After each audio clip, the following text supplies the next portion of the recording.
should accept yourself just the way you are. What does that say about who I should become? Is that just now off the table because I'm already good enough in every way? So am I done or something? Get the hell up. Get your act together. Adopt some responsibility. Put your life together. Develop a vision. Unfold all those manifold possibilities that lurk within. Be a force for good in the world, and that'll be the adventure of your life.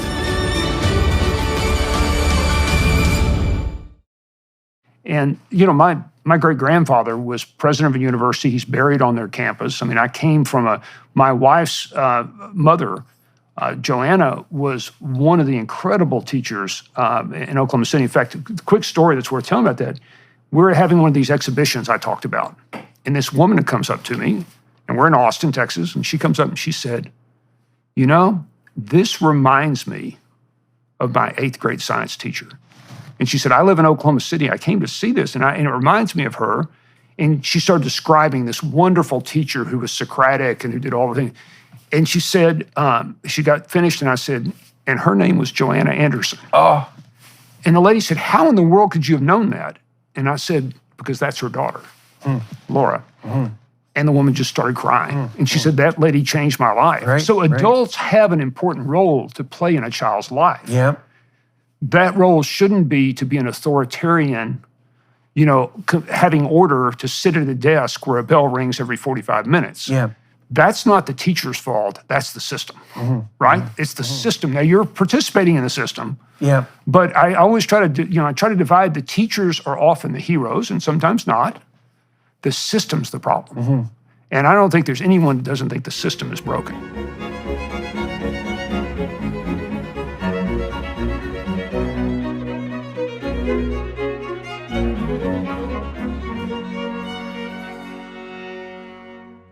Hello, everyone. I'm pleased today to be speaking with Jeff Sandifer, who's someone I've known for a number of years and worked together on a variety of projects. We're going to talk today about childhood education and about his background, depending on which platform you're viewing. Jeff is an entrepreneur and a Socratic teacher, which is a teacher, by the way, who tends to ask questions rather than provide answers. He began his first business at the age of 16, then trained as an engineer, and then went on to graduate from the Harvard Business School. He has started and run many successful businesses, the most recent of which is Sandifer Capital Partners, an oil and gas investment firm with several $1 billion in assets. He's also started multiple academic programs and schools, I'm going to concentrate on that today, such as the Acton School of Business, whose students were named the most competitive MBAs in the nation by the Princeton Review. He's extended this work over the last 15 years into the K-12 realm, kindergarten through grade 12, with the Acton Academy, a cutting-edge program that blends the one-room schoolhouse, the Socratic method, and 21st century technology to aid each student in changing the world, themselves and the world. Right. So, Jeff, we get a chance to sit down and talk today and to share that with a very large number of people. So, Jeff and I were talking before this podcast about what we wanted to talk about, and last night we thought about construing this in terms of educational reform, but really the proper way to set this conversation up is to talk about education, not so much reform, but education per se. And so, let's start a little bit by talking about your background, though, and we might as well go back to, I guess, your early experiences in early adulthood, and let's lay that out, and then we can place in the educational discussion as appropriate. Sure, and I think, as you say today, that I'm here more as a father and a husband, than an educator or even a Socratic teacher, but I really started life as an entrepreneur. Age 16, I had my first real business. We made $100,000 in profits, which, as old as I am back then, that was real money. By age 26, I'd taken $1 million investment, and within 4 years, turned it into $500 million in profits.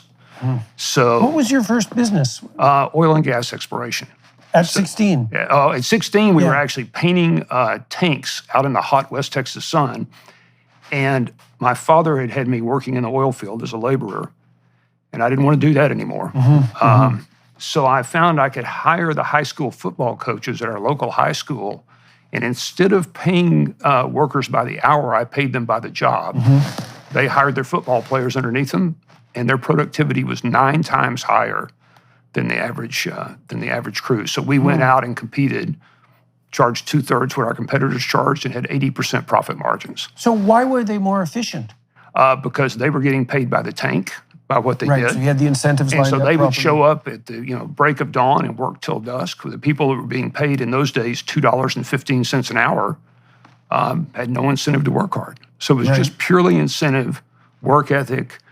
You can imagine football players and coaches are conscientious. Yeah. And so, it was a home run. So why did they take you seriously when you were so young? I think because if you think about coaches during the summer, they had nothing else to do. What did they have to They lose? got a chance to work with their team, too. Right, and what do they have to lose, right? They're Yeah. not doing anything anyway. So it was kind of one of those things where you could put together pieces of a deal to make the pie bigger for everyone. Right. And it just No, worked. It's exciting to give people an opportunity to experience a direct return on their immediate investment. I mean, one of the things that's nice about hands-on labor, carpentry Yes. and contracting and so forth is you immediately see what you produce, and the harder you work, the more there is of it. And so Yes. obviously you built those incentives in. And so then you took that money and you further invested it. You said into something that generated $1 million. And how did that happen? Well, I actually then went off and got an engineering degree, went to Harvard Business School. And then when I got out of Harvard Business School, I raised $1 million. And we went out and we drilled oil and gas wells in the Gulf of Mexico. And through hard work, a lot of luck, good timing, we turned that $1 million into $500 million in profits in 4 years for our investors and our employees and ourselves. And so I'm at now age 29. I've got more money than I'll ever spend. I don't spend much money. I'm kind of a cheap guy. Yeah. What do I do next? And so I decided to take a year off to become a Socratic teacher and lead case discussions at the University of Texas MBA program. And that changed my life. And so for 35 years now, I've been, or going on 40 years, I've been a Socratic teacher. Okay, so let's define that for everyone. Sure. So Socratic teacher and this case method. Yes. So let's go into what constitutes a Socratic teacher first. So you're put in the shoes of someone facing a real life dilemma where there is no right answer. There are moral choices. You're going to have to trade off efficiency and money and what you want to do with your life. And then you've worked maybe 10 hours preparing this case, this 10 to 100-page case.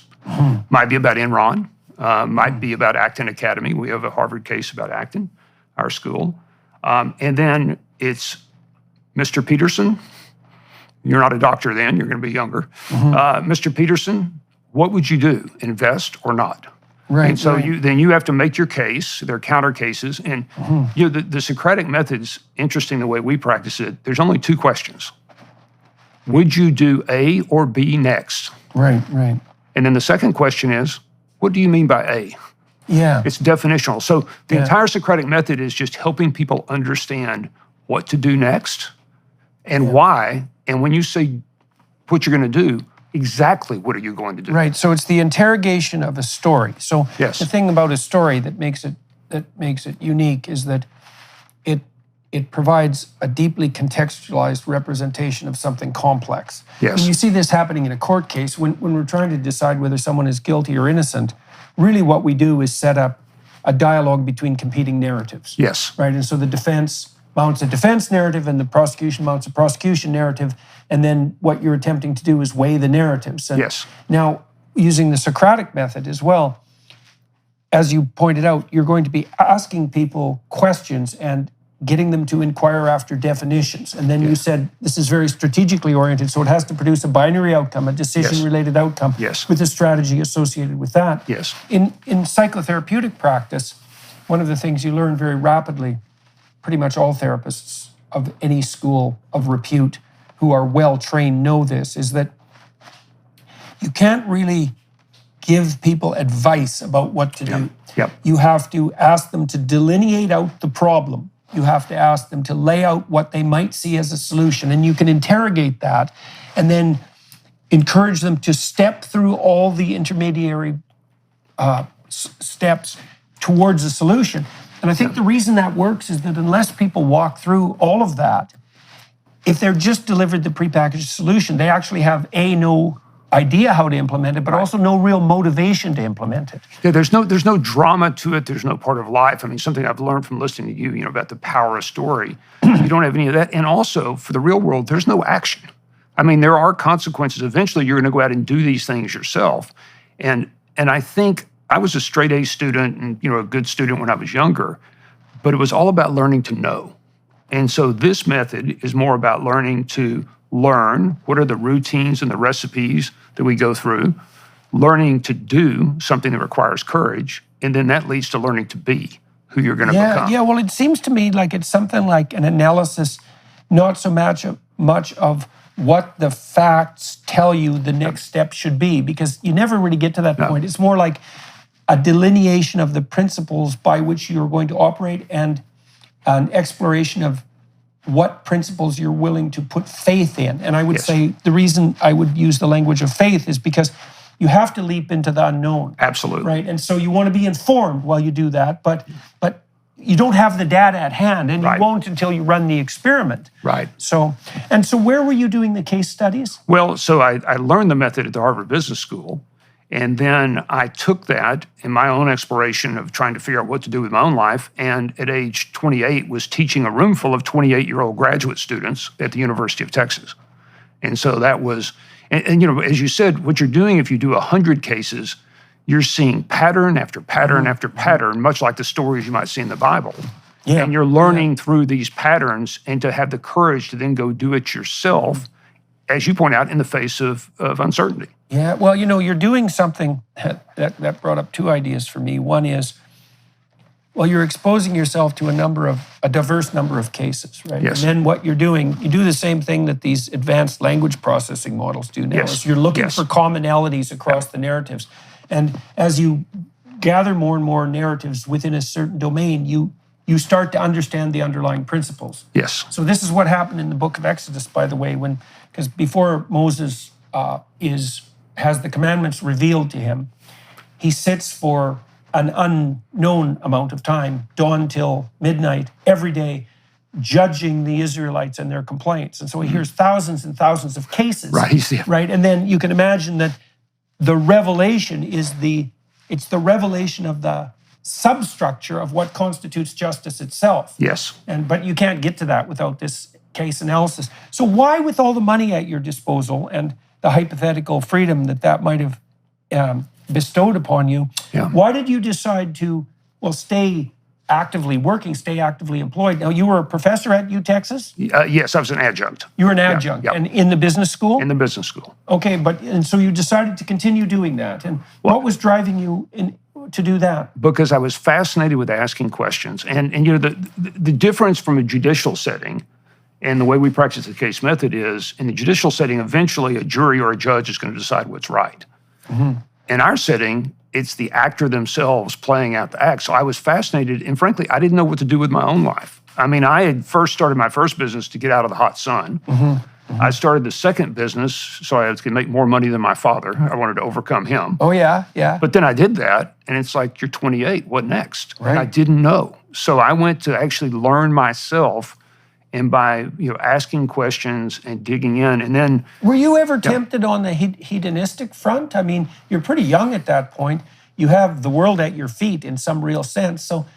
Well, I'm not exactly Brad Pitt, so I don't think the hedonistic part of chasing girls... Well, money can make up for that. Well, no, it does help. It does help. Apparently, it didn't help enough, but no, I just never was interested. The hedonistic thing just didn't really appeal to me. It's fortunate for you. Well, I had a father who I loved dearly, but he was rich one year and broke the next, but always lived as if we had money. And there was something about that I didn't like. Now, I'm sure there's something our children don't like about me. So that's a typical father-son thing, judging it. But I think that it set up something in me that I've always been more about competence than prestige. And so chasing prestige to me just never felt right. And so the hedonistic route would have felt like prestige over competence is narcissism. Yeah. So that just wasn't appealing. Mm-hmm. But I was lost. And so how long, lost when? Well, I was lost at 29. Well, I mean, look, people only ask, they're only desperate when there's no hope and they hit rock bottom. Yeah. Or you get to the top and you ask, is that all there is? Right. So I'm at the top. And I have to ask, is that all that is? All there is? And I said, I don't know what to do except to go Socratically explore with a group of other people. Well, that's a good thing. If you're somewhere and you don't know what to do, exploring seems like a good idea. And it is definitely the case that the only genuine pathway to exploration is something like the pursuit of the questions that honestly plague you. Yeah. Right. And so, and there's a destiny in that too that's extremely interesting, because a different set of problems plagues each individual. Yes. Right. So you're going to have doubts, everyone does, but you're going to have your doubts. Yes. And the strange thing about your own doubts is that your doubts contain the seeds of your progress. Yes. Because if you pursue those doubts, first of all, they're stopping you because they're doubts.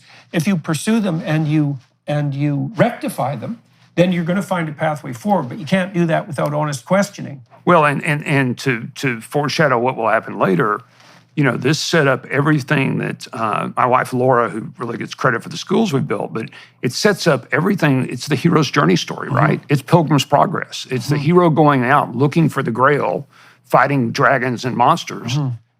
And then you realize when you get to the end, it wasn't about the Grail at all. That's how the hero changed in the process.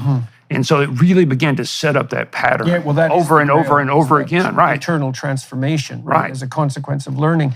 One of the things I've thought about Joe Rogan a lot, because Rogan's success on the media front, I would say, is unparalleled. Yes. He has the #1 podcast in 100 countries. Wow. Right. It's not. I think he's the most significant media figure who ever lived, possibly, in terms of sheer numbers and breadth of reach. And he runs a shoestring operation. It's really just him and his producer.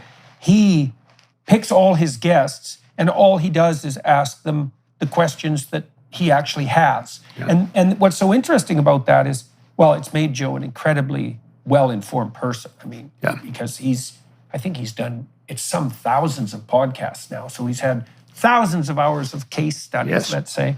But he also can bring his listeners on the same journey, because the probability that if he's asking an honest question, that will be a question that resounds with his audience is extremely high. And it's so interesting to see how much power there is in that, is that his stripped down approach, which also requires virtually no editing and certainly no special effects, his stripped down approach is the most compelling approach. And I think it is because it's based on an honest Socratic method. But it does require curiosity, and it requires a genuine interest in true choices. And one of the hardest things as a Socratic teacher is, if you never ask a question you know the answer to. It has to be an equally balanced question. It has to be fair, right? And so if you're trying to if you're putting your thumb on the scale, the other person immediately will know it. And so when I've listened to you on Joe Rogan and Rogan's podcast, he's incredibly good at listening and asking a very honest question. There's no, and people would spot it if he wasn't. Absolutely. Yeah. Here's the deal. The government keeps raising rates because it's the only tool they have to keep inflation under control, and it's not working. You can't spend your way out of inflation. You've seen the impact on the stock market, and you've seen the impact on your savings. Hedge inflation by owning gold, whether physical gold and silver in your safe or through an IRA in precious metals, where you can hold real gold and silver in a tax-sheltered retirement account. Buy gold and get a free safe to store it in. That's right, on qualifying purchases from Birch Gold Group now through March 31st, they'll ship a free safe directly to your door. Just text Jordan to 989898 to get your free info kit on gold and to claim eligibility for your free safe.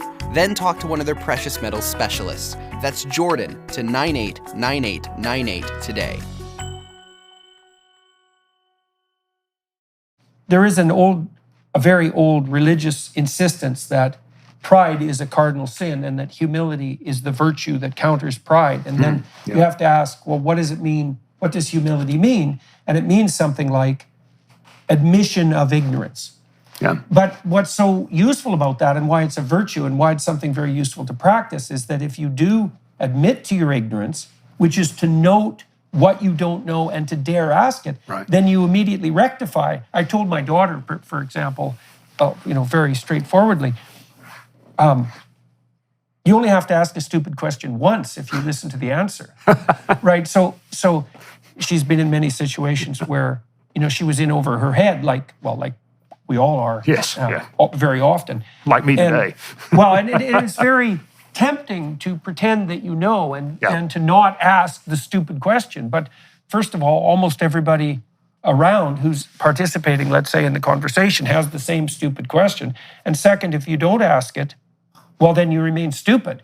So that's not helpful. And and I think this was a great lesson of, like a lot I've learned about parenthood and about having this same approach with your children. I mean, and I've seen you with Julian up close of, being genuinely interested, but offering choices and listening and caring as a parent.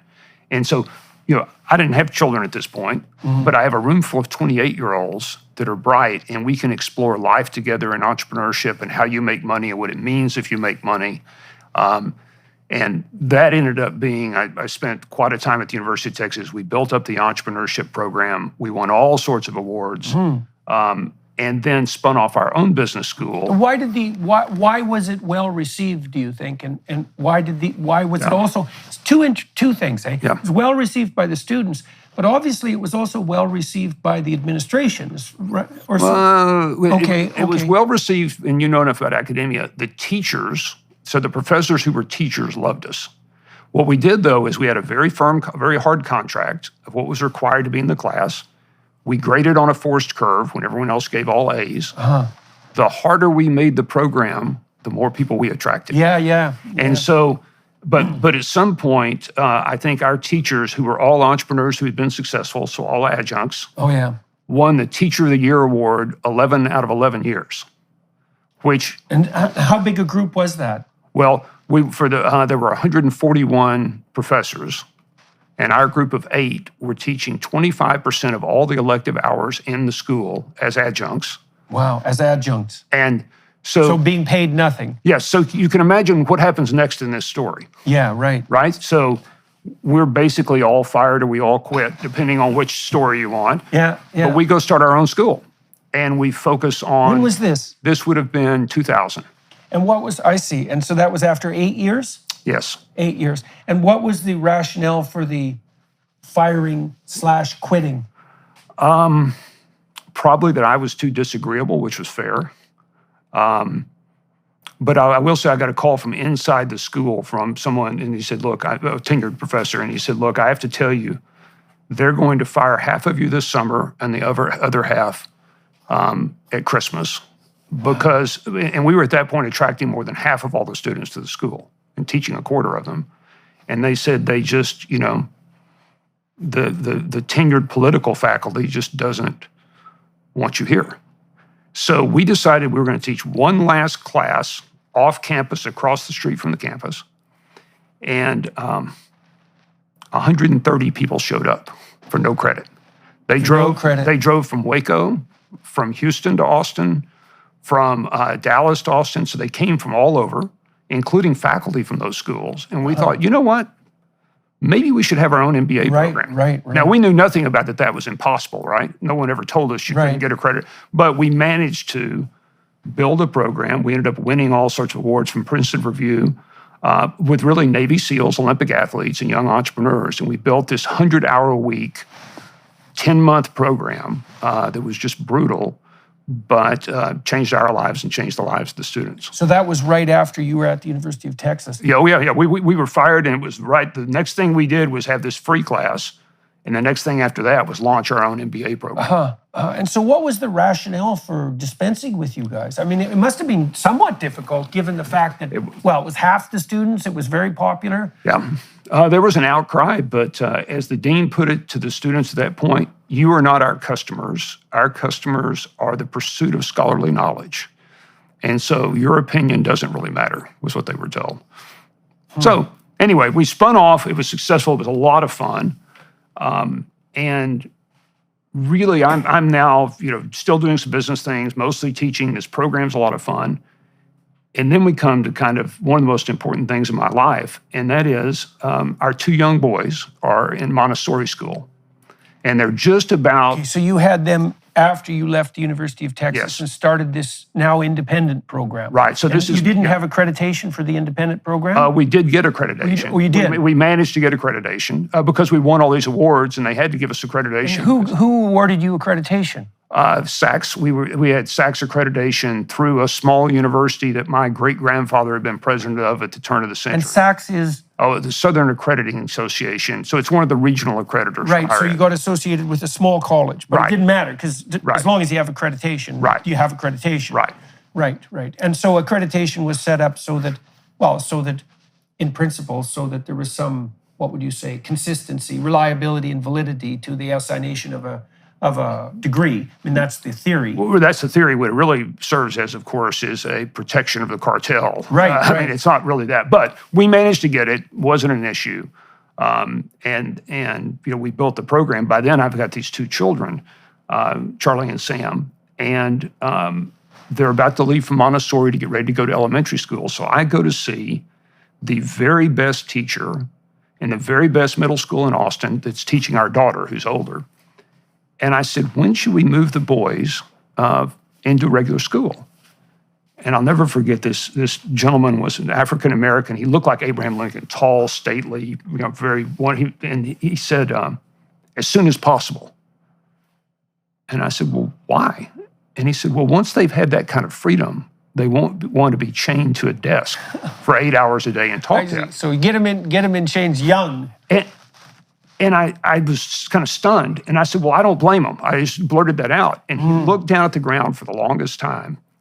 And he looked up and he had tears in his eyes. And he shook his head very quietly. And he said, I don't either.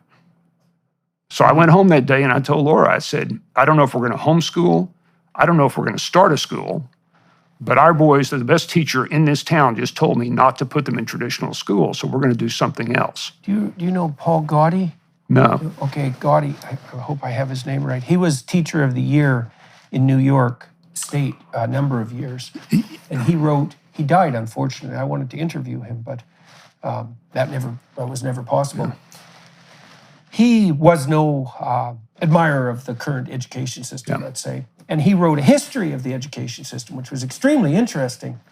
He pointed out that the public education in the United States, I was investigating this because I was wondering why our school systems are so bad at fostering individual vision. Yes. Because it's such a lack. I thought, why? This is such a lack. There's something going on here. Okay. The Prussians established the first public education system. And the reason they did it was because the Prussian emperor wanted to produce obedient soldiers. Disciplined, obedient soldiers. Now, I don't want to get cynical about that because in a society that requires a military, disciplined people who can follow rules are arguably necessary. Now, obviously, that can go very badly, but we got to give the devil his due. And the Prussians actually put forward a very effective military training system.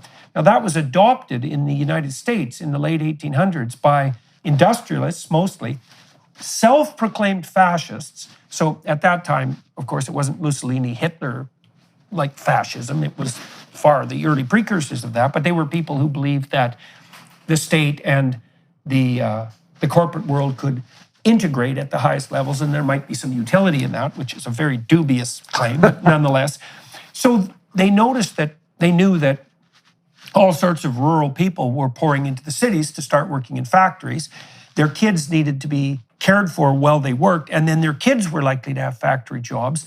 And so the purpose of the public education system, and this is why there's rows of desks and factory bells and this insistence on timing, was to produce disciplined, obedient workers, certainly not to produce people who were autonomous. And that was adopted in the US. The Japanese adopted it and militarized like mad, and part of the consequence of that was the outbreak of the Second World War. And but that being chained to a desk, that's not a bug. That was a feature. Right. And you can also even say, well, let's give it some credence.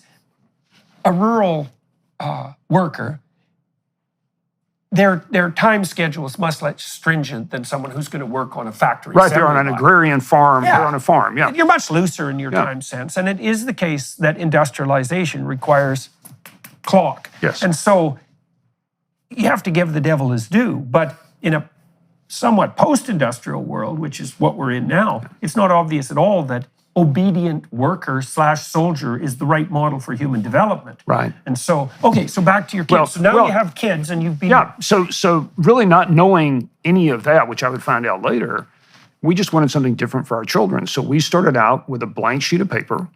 This is all about the time Khan Academy and some great new things on the internet are bubbling, with the Socratic method, and said, what would we design for our children? And this is you and your wife. yeah, and my wife gets to be careful, just like Tammy's special. Laura is the one that did all of this, and I kind of come into the picture later. But I'm helping from behind the scenes, but she's really the person who's building this. We started out with 7 children. And where did you get the other kids? By talking to everybody in town and seeing who would be crazy enough to join us. Now, by that point, the Acton MBA, named after Lord Acton, power tends to corrupt, absolute power corrupts absolutely. The Acton MBA is pretty well known in town, so the fact we start this thing called Acton Academy, it has a little bit of linkage in Austin to be something people might trust us with their children. Right. So you got a bit of communication clout there. Yes. So there was enough reputational, that we were able to attract some very committed families. The school takes off. It starts to grow. It's all based on one mission we stayed true to from the start, that every child who enters our school is a genius who deserves to find a calling that will change the world. Just like physical exercise, daily spiritual exercise is critical to your well-being, especially in a world where attacks on faith and religion are happening all around us every day. There's no better time for a daily habit of prayer than during this season of Lent with Hallow, the #1 Christian prayer app in the US and the #1 Catholic app in the world. With Hallow, you can pray every single day leading up to Easter alongside world-famous Catholics and Christians like Jim Caviezel, Father Mike Schmitz, and even Mark Wahlberg. Dive deep into Scripture and the second most read Christian book of all time, The Imitation of Christ. You'll learn how to become a better individual through prayer, fasting, and giving in spite of today's broken world. Download the app for free at hallow.com/Jordan. Set prayer reminders, invite others to pray with you, and track your progress along the way. Get an exclusive 3-month free trial at hallow.com/Jordan. That's hallow.com/Jordan. Now, by genius, we don't mean 180 IQ. What we mean is a special talent at something. Because if you're the best plumber in town, you're going to make more money and be happier than the average Ivy League graduate. Plus, your customers won't be knee-deep in sewage, which is also, that's a major plus. It's a very plus. Yeah. When I was at Harvard lecturing there, one of my students, who Daniel Higgins, we were working on formulation of theories of general cognitive ability and then personality predictors of success. At the same time, Howard Gardner was working at the Faculty of Education there, and he produced this theory of multiple intelligence. And it's a preposterous theory on psychometric and scientific grounds, partly because Gardner famously noted that he didn't really care about measurement. And that's a no-go if you're a scientist. It's like, well, there are multiple intelligences, but we can't measure any of them. But having said that, again, you have to give the devil his due, is that cognitive ability does seem to have a unidimensional structure. There's one dimension of being smart or not being smart. And the smarter you are, the faster you can learn a complex job. And so for complex jobs, that's very useful. But the idea that there are multiple talents, that's a fine idea. And you see that reflected more in temperament, is that open people are creative and agreeable people like to take care of people, and disagreeable people are competitive and tough, and conscientious people are hardworking and dutiful, and extroverted people like socializing. And so the idea that each person is composed of a composite of traits, and that composite is unique, and that out of that unique composite, something unique and valuable can emerge, that seems extraordinarily probable. Well, and I'd say the biggest finding we've had has been that children are capable of far more than you've ever imagined. Children will play down to an institutionalized system, but if freed along with structure and responsibility and systems they will build, are capable of incredible things. You know, in the Michaela School, which takes a very different approach to you, in the UK, it's an inner city school. And there's a wide range of general cognitive ability as a consequence. So you can imagine in a typical class of 30 kids, there would be kids with an IQ of 90 on the low end, likely up to maybe 85 on the low end, and then maybe up to 130 on the high end, right? So a real distribution. But they're teaching at a very high rate, and 75% of their graduates get accepted to Russell Group universities in the UK. And Russell Group includes the big UK universities. So they've managed to set up a system where, regardless of that immense variability in innate intelligence, let's say, there's tremendous emphasis on rapid learning. Well, so here's where we might differ a bit, or at least what we've discovered. And what we've discovered is, IQ, no question, is the most important determiner of success or socioeconomic success. But it's still only, 25%, right? It seems about 25%. So what we found is, regardless of IQ, if we can build a tribe where every person there believes that they have a calling to change the world, that there is a place in that tribe. Now, if my IQ is 100, I'm not going to be doing three-body orbital problems. Right. I mean, I just can't do that. Advanced physics. Right. Frankly, I can't do that, right? So that's okay. There's other things I can do. So what we've found is there's very little variability in the ability to learn to do things if you provide people with a compelling story and reason. If you provide them with a recipe, which is now you can find a recipe for anything on the internet, and if you provide them with some sort of rubric so they can among themselves judge it, and you provide them with some gamification, some way to keep score that's fun, and builds a tribe. And builds a tribe. And if you can do that, and we do this in groups of 36, the tribe is so complex and interesting, it's all about the tribe. Once the tribe works, we get learning happening at a 2 to 3 times average rate. And most importantly, the academic subjects become unimportant. They all happen. I mean, it happens at a rapid rate. But you're learning self-management, self-governance, and how to get along with people and build a culture. And you can have all the artificial intelligence you want.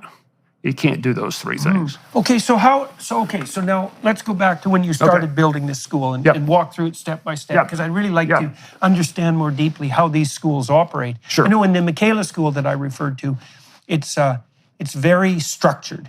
And the teachers do the guiding, and it's clear that the teachers are the ones in control. And I was very impressed when I went there, and her results are also very impressive. The children are very secure, and they're very pleased to be there. We had about 6 of them take us around, and they were just randomly selected from the school population. And I asked them a lot of questions. And so they're liking this. You're taking an approach that also requires the children to participate in their own self-organization. So you could imagine that you could have a system where the basic rules of engagement are established by the authorities, but the game is actually playable.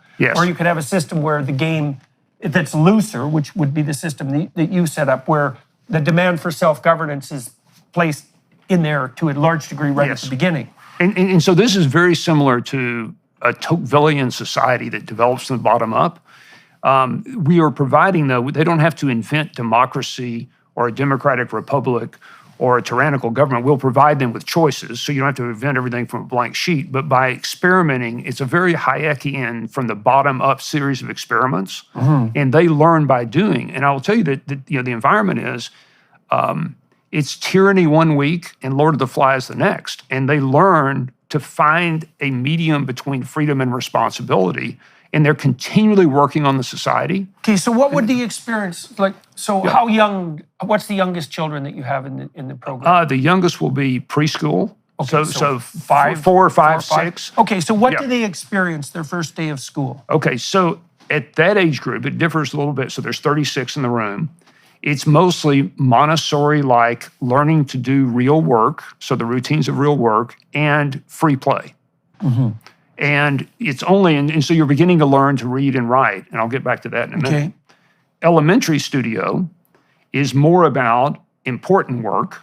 So you're doing real chores, you're doing real work, you're helping to start running the studio, and you're playing hard games.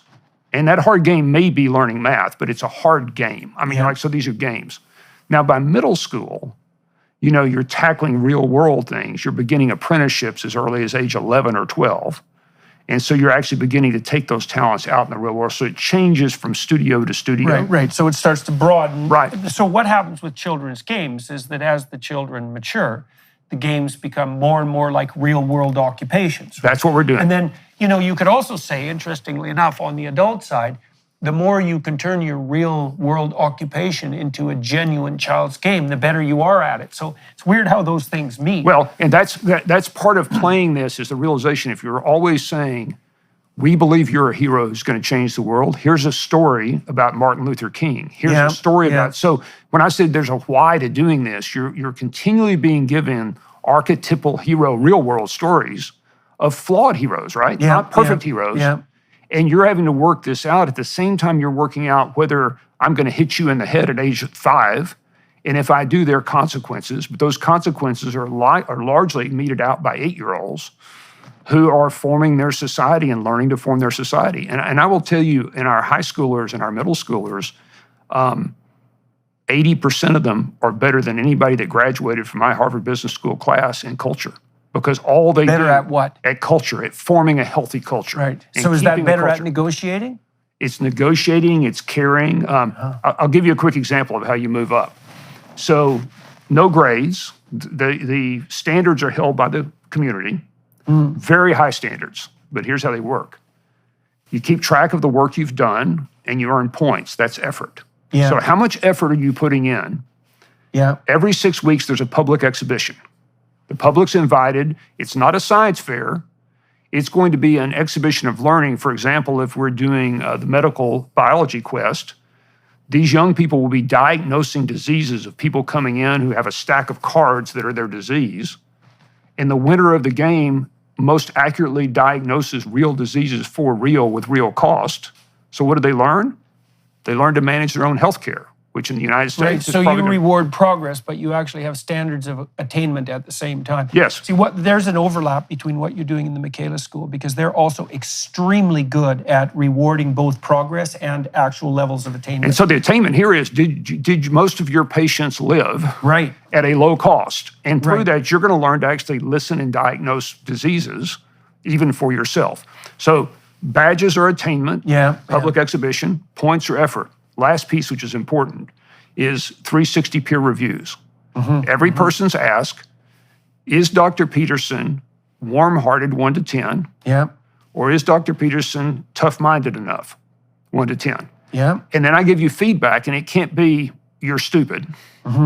It can be, when you interrupt me when I'm working hard, that's really frustrating. Would you please, when I have the red flag up, not interrupt me when I'm working hard.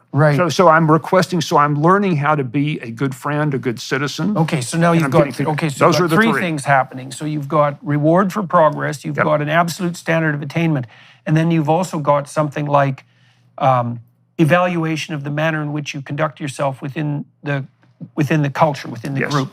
Okay, so in the 360 process, just for those of you who are watching and listening, is that it's not that easy to figure out how to evaluate people inside a corporation. So for example, if you're trying to evaluate middle managers, you can't get a direct measure of their sales effectiveness because they're 3 steps removed from any sales process. And so the question is, well, how do you know if they're succeeding, and how do they know? That's a big question, because you can't even get rewarded unless you know what the criteria are for success and failure. And so one of the ways that corporations have learned to deal with this that's actually quite effective is by doing these processes they call 360s. And in a 360, your subordinates rate you and give you feedback, your peers do, and your superiors do. And so then that's aggregated. And you can set that up so that it's not, so it's as unbiased with relationship to the hypothetically desirable outcomes as you can manage. But it's an effective way. Compiling multiple reports like that is an effective way of gaining valid, say, diagnostic information. And a great way to learn to give and receive valid criticism. Right. That it's helpful criticism, it's positive criticism. Right. So yes, and criticism, we should also point out, that's not, here's what you're doing wrong. That's, here's what you're doing really right. Because the core of criticism is what you're doing right. Yes. But here are things you're doing that, as far as we can tell, are interfering with what you're doing right. It's a separating of the wheat from the chaff. And that's why almost all of what's offered at the school is growth mindset praise. We appreciate the method of what you're doing. Now, again, adults can't do this. Adults can never make a declarative sentence on campus. Adults can only ask you questions. And there are very few adults because the young people run everything. So let me fast forward a bit to the story and then we'll come back. We're running these. It's a lot of fun. A researcher comes down from my old professor, Clayton Christensen at Harvard, and says, we're going to pick you as one of the top elementary schools in the United States. We said, we've only been around 18 months. That's really silly. Mm-hmm. They call back, and the researcher says, we're actually going to name you the top elementary school in the United States of the ones we've studied. And this is the Christensen Institute, so it's a big deal at Harvard. We're kind of shocked. The researcher and her husband, who's CFO of Hawaiian Airlines, fly from Hawaii to Texas for their first visit. They said, can we come visit? We said, yes. We get an email from them at the DFW airport while they're changing planes going back to Honolulu. We decided we're moving our family and 5 children to Austin so they can attend the school. Wow.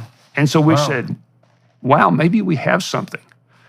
About this same time, a dear friend and former student who's very successful in Guatemala asked if he can start a school. So we hand him a big stack of mimeograph stuff. Yeah.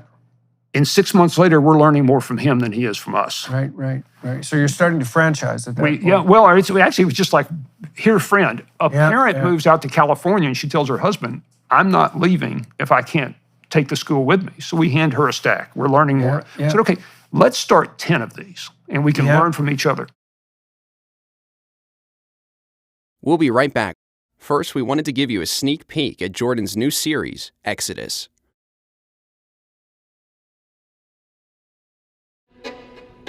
The Hebrews created history as we know it.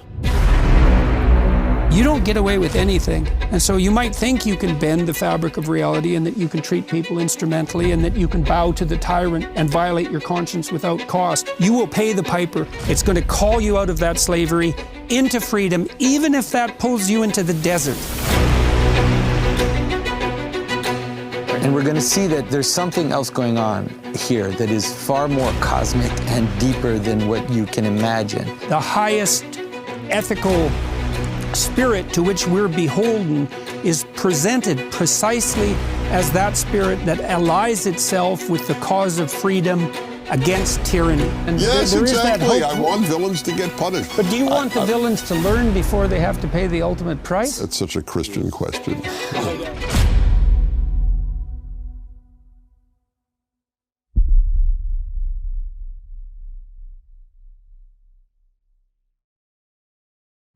Now, are you still operating fundamentally at the preschool and early school Well, level at this we're point? now beginning to have a middle school, and that's where I step in and I end up running the middle school and the high school with 45 students.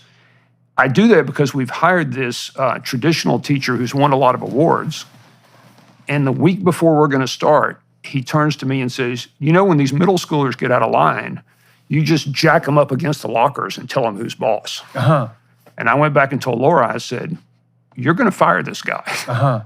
So you might as well do it now. And she said, well, middle school's going to start in a week. What am I going to tell the parents? And I said, well, I'll step in for a little bit and I'll help. And that was my introduction. And then for 13 years, I did that. But suddenly we have 3 of these schools now. We're going to have 10. And it just takes off. And fast forward to today, we have 18,000 people who have started an audition who want to start a school. We have 300 schools in 26 countries and 43 or 44 U.S. states. And so we've built a model with all these wonderful entrepreneurial parents. And most of the people that run the schools are people like you and me that want to do it for their children. and it's a loose consortium. It's almost like building Legos or Unix, or it's a network that's continually changing a model. That's improving it. And so now we've got 300 people contributing to the improvement of the model, which changes really weekly, gets better. Almost all of it, though, handing more freedom and responsibility to the children. Yeah, well, that's a great decentralized model, though, too. And we can get back to what that means on the cost front. So, okay, so now kid's 5, goes to one of your classes. You said that there's some formal learning taking place, so with regard to reading, but there's a lot of play. Well, so there's a lot of play. They're learning math on Khan Academy. Once they can learn to read, so they're learning to read. And really, children, when they want to learn to read, unless they're dyslexic, will learn to read, and I'll get to how we do that. If they're dyslexic, they need a little extra training. But if some children learn to read at 4, and some learn to read at 7. It's just, there's a span of when they're ready. You see the same on the speaking front, and there's actually, you might think that the smart kids learn to speak earlier, and there's actually no evidence for that. So kids can vary substantially in the date at which they pick up language, at the date at which they formulate full sentences. I wish you would talk to some of our parents who are panicked that their child isn't, it's like, if you'll just be patient, the child will come. There's almost no children that don't develop language. It's such a universal human trait. They're around all these peers who are helping them, and it's multi-age. So remember, you got older and younger, and they're mixing around, and you can't really tell who's the smartest, or because everyone's good at something. But the way we handle reading, and I've gotten criticism of this, is you can start with comic books or a magazine. And so, let's make them read the classics. And I said, if you make them read the classics, they will hate the classics. But what happens is, well, you can't have them read something that's too difficult for them right off. You have to. Then there's no reason not to use incremental move forward. Let's read the Iliad at 6. It's like, okay. But once they start reading comic books and magazines, then all of a sudden you see them pick up Harry Potter. And then by 11 or 12, some are reading Democracy in America or War and Peace. Now, if you read that at 11 and 12, you need to read it at 21, 31, 41. But they love to read as a group. And so reading becomes something that's just how part of what they do. Successful, what's your failure rate on the literacy front, excluding the dyslexic kids? Well, we could talk about zero. them too. Zero. It's zero. Zero. It's zero. And so what's your criteria for evaluating literacy, say, by the age of 10 or thereabouts? So you read something, you get a badge for something called a deep book. You have to pitch the book as being, important, rated by experts. There's a whole criteria. Right. So you teach them how to select good books. Your classmates have to agree that it's a deep book. And then if it is, it goes on a list. So you can choose from the list, or you can pitch one that you like. But these are all real books. They're books that anybody. And so you have to read that book. You have to tell why it impacted you and whether you would recommend it to someone else. And that becomes a badge. That's probably like a 6-page thing that you create to try to pitch the book to someone else. Right. And so you have to make a case for the how book. do we know that they're good? Is you look at the badges. Now, here's the thing. Who approves that badge, right? No adults in the room. Well, the answer is the standards of excellence are, if you've never done this before, did you put your heart into it? Okay, so that's effort. If you've done it once, is this time better than last time? Right, great. If you've done it enough times that it's hard to see the incremental gain because you've kind of plateaued, let's compare it, critique it to a master. How is your short story compared to Hemingway? Right. And if you win some sort of contest in the studio or an external contest, it's excellent. So Dr. Peterson signs off on my badges, excellent. Now, you're going to imagine with human nature, there's a little log rolling that's going to go on, right? We're buddies. I'm going to approve yours. You're going to approve mine. But if you're real buddies, you're not going to game the system so that the results are no longer good. But there are enough free riders, and so that starts to happen. But there's an audit committee. So the audit committee will put out a survey that's anonymous every 6 weeks and say, whose badges should be audited? And you take those 3, because who knows whose badges should be audited, right? The people in the room know. And you don't embarrass those people. How do you stop that from turning into an informer festival and getting free riders on that front? Well, I'll get back to kind of when you have toxic sub-tribes and things. So that can't, but generally the group is one tribe by this time, and so you don't really have that. That's not really tolerated by the group. But so what will happen is, who volunteers for the audit committee?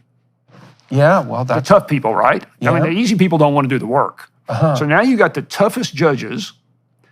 They'll take the 3 people that the studio said should be audited and at random choose 3 more. Now, no one knows whether you were chosen at random or you were on the list. Kind of everybody probably knows, but then we're going to do a deep audit of those badges. If Jordan Peterson approved Jeff Sandifer's badge and it's rejected, then you lose a badge of the same value. So you just lost 6 weeks of work, and now all of your badges are going to be audited. So we've had learners. So you've got real strict, what would you call it? That's free rider control, essentially. Yeah. So for those of you watching and listening, so the population prevalence of dark tetrad traits at a clinical level is about 4%. And so the dark tetrad is Machiavellian, narcissistic, psychopathic, and sadistic. And that cross-culturally, that seems to be about 1 person in 25 who's enough like that to be a serious problem. And they're basically, in the extreme, they're something like parasitic predators. And they'll game well-functioning systems to attract credit to themselves with no work. And so you always see, people think that societies can just be set up on a cooperative basis and that you can just assume the best about everyone and that'll work. But it does work 96% of the time, but it really doesn't work 4% of the time. And that 4% is toxic enough to bring the whole damn system crashing down.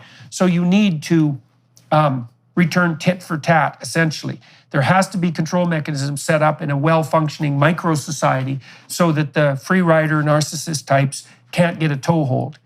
And that takes a certain amount of tough-mindedness. Yes. Right. Often that's often the sort of thing that's lacking among utopia-minded educational reformers, because they have we don't need competition in our schools, for example. Right. It's all cooperation. It's like, yeah, that's fine till the free riders come along, and then it's not fine at all. You need justice and mercy. Right, exactly. You need both. Yes, So if you think about it, warm-hearted, tough-minded, the 360s, that's what we're measuring and encouraging and giving people. But you need this system of audit. Right. Well, that's interesting that you use both warm-hearted and tough-minded, because that's reflection of a trait on the agreeable dimension. And agreeable people are compassionate and polite. They're maternal. That's really the right way of thinking about it. The kind of maternal that would be properly devoted to a very dependent infant. And so there's something lovely about that, right? As lovely as maternal love.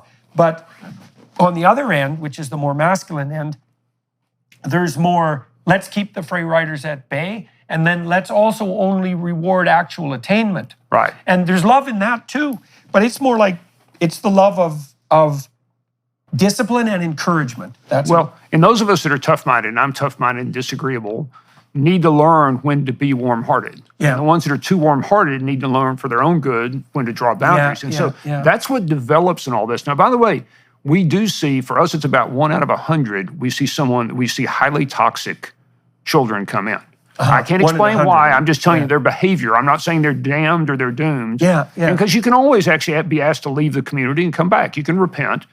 But you see every once in a while. Now, there's also often a strong correlation to the family once you listen, but sometimes not. You know? But that's the only time an adult will step in if they see that happening. And what markers do you have for that?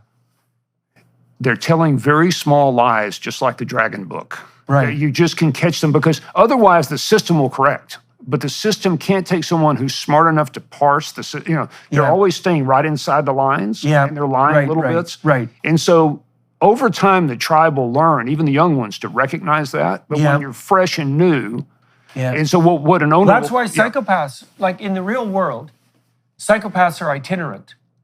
Because they can't stay long enough. Well, they can't stay because people figure out their games and then they stop them. And one of the problems with the virtual world right now is that it allows the psychopaths to be continually itinerant, which is essentially what you are if you're anonymous. Right. Is that nobody can get a handle on you. You can't track the reputation. And, the people who promote the benefits of online anonymity say, well, what about the heroic whistleblowers? And it's like, fair enough, but they're 1%. Right. Yeah, the heroic whistleblowers, but what about the enabled psychopaths? Well, the whistleblowing is worth the psychopathy. It's like, It doesn't look like it. It's interesting because the group gets pretty good, even at an early age, at recognizing it. But the first time they see it, it's like when you said before about a dark triad or a dark quadrid male can take advantage of a young female. Yeah. But the females will learn. Yeah. Well, 8-year-olds learn too. Yeah. But we will step in and say, here's a transition contract. If these things don't happen, you're going to need to leave and reapply. So we will pick out, but it's 1 out of 100. Yeah, that's We'll pretty see good. someone who's, and so we're probably drawing, from some segment that's slightly healthier because they won't apply, maybe.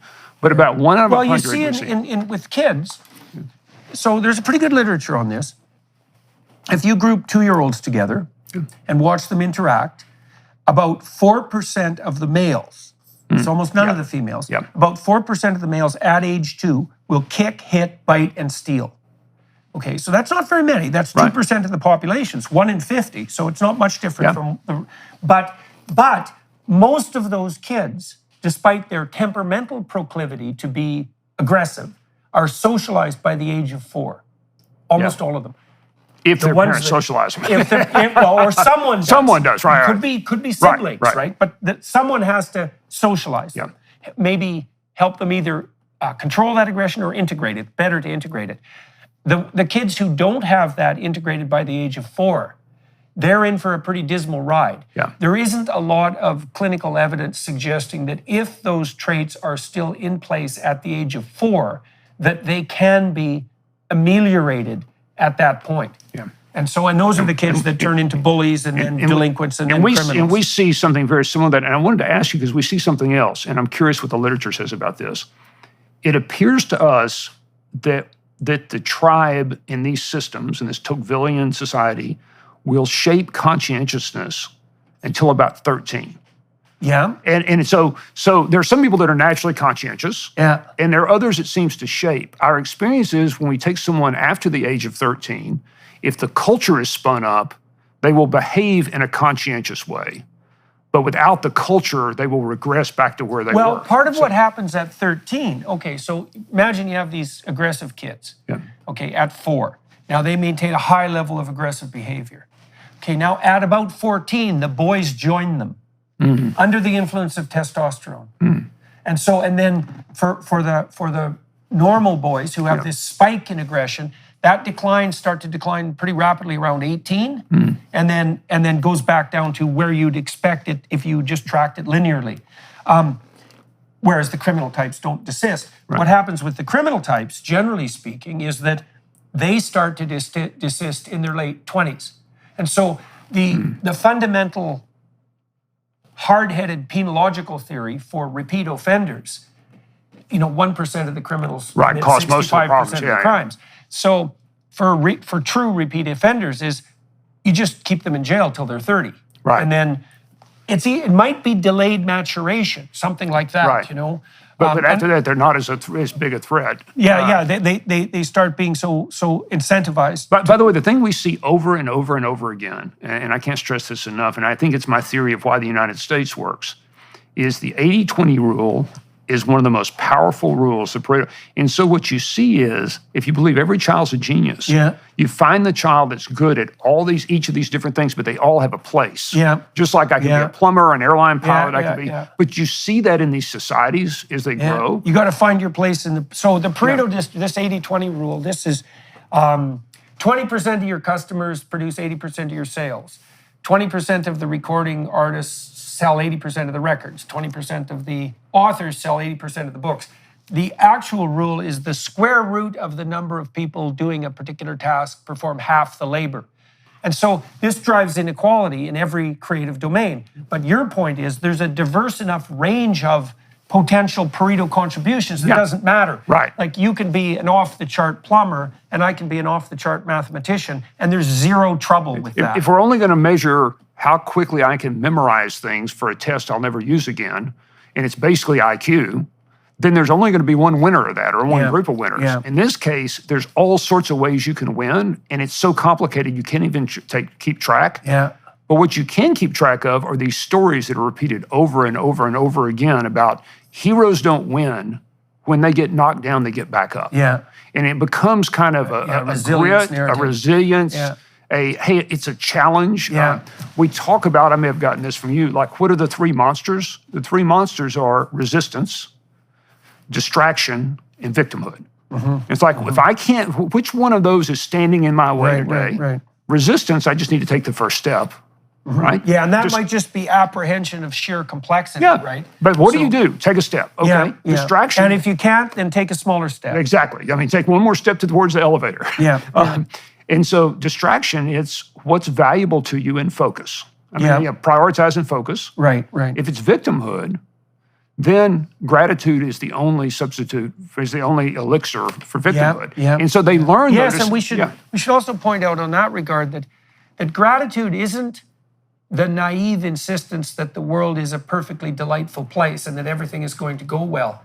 Gratitude is a practice, it's a moral virtue, and the virtuous part of it is the courage to find in even the darkest place some light that can guide you through, right? And the willingness to do that, the understanding that that's a practice. I mean, when my wife was extraordinarily ill a few years ago, like fatally ill, so the story went.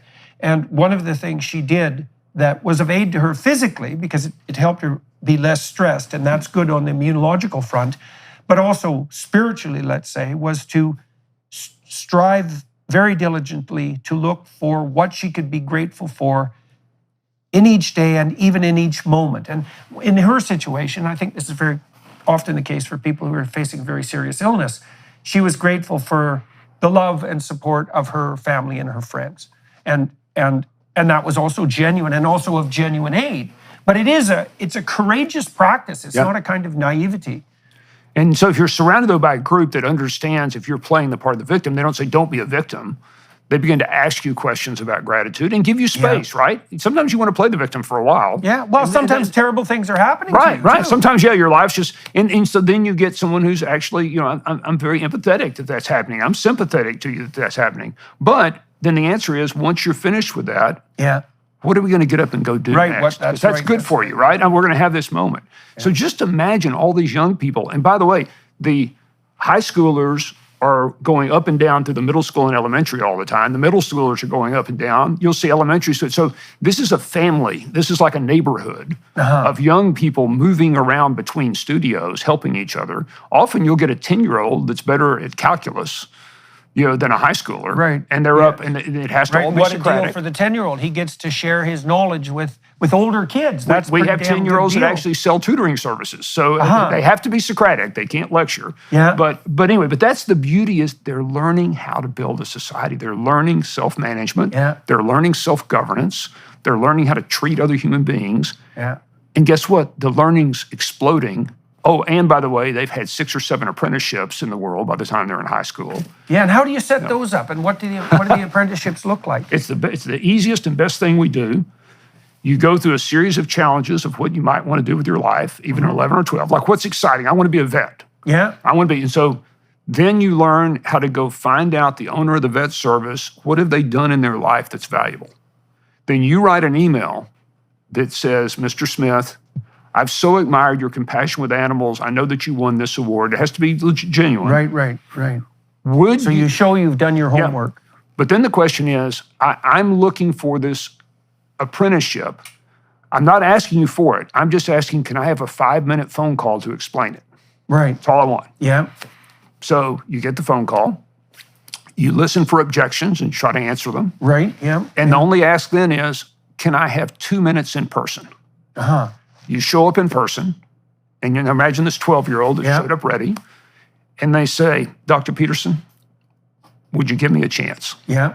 I'll show up early. Yeah. I'll work late. Yeah. I'll wash the floors. I'll do whatever you ask. Yeah. If I don't ever do one of those things, not only can you fire me immediately, but it's going to reflect on all my studio mates. They're going to find out. But if you'll give me a chance, I'll prove myself. Yeah. An irresistible offer to most people. The success rate on that is like 98%. Now, No, that's interesting in and of itself, because we're constantly bombarded with this insistence, especially from the radical left, that the reason that you might employ someone is to skim off their excess labor, let's say, right? The Marxist theory of labor. And that it's basically an exploitative relationship.